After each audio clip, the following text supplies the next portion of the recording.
It's been a week since the British people voted overwhelmingly for Brexit in the general election.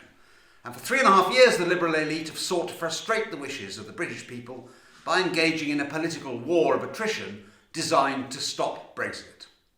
For 5 years, voters have consistently backed anti-EU parties in numerous elections, but our politicians have refused to yield to democracy. In 2014, UKIP won the European elections. In 2015, UKIP got 4 million votes and forced David Cameron to call a referendum.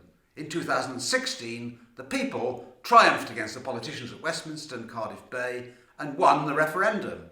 In 2017, 80% of people voted for parties promising to deliver Brexit, although as we know Theresa May and Jeremy Corbyn had no intention of honouring their promises.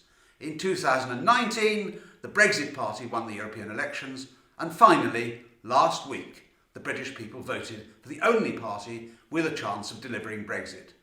Let's hope the political class have finally got the message. Whilst UKIP opposes Boris Johnson's Brexit in name-only deal, Eurosceptic voters for the 5th year running have flatly rejected Labour's second referendum or the Lib Dems' anti-democratic policy to revoke Article 50 and stop Brexit altogether. UKIP stood tactically in 44 seats in the general election to avoid splitting the Brexiteer vote. Thank you to the candidates, members and supporters who braved the wintry conditions on the campaign trail. Despite UKIP's self-inflicted troubles over the last 3 years, 2020 will be the year of our revival as the only genuine radical alternative in British politics.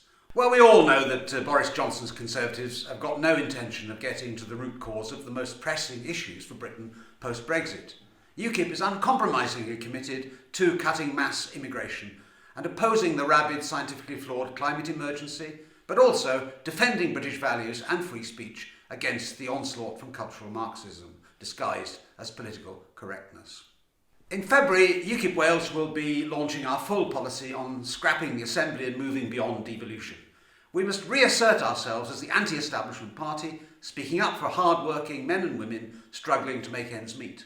Over the course of the next 18 months, we'll be taking to the campaign trail, both on the ground and online, utterly determined to return stalwart UKIP members to the Welsh Assembly in May 2021. In January, the fight back begins. After Corbyn's electoral annihilation, for the moment we can breathe a sigh of relief in the knowledge that the Marxist moth-eaten Santa Claus won't be visiting us this Christmas. Thank you for your continued support, wishing you and your family a very happy Christmas and a prosperous New Year.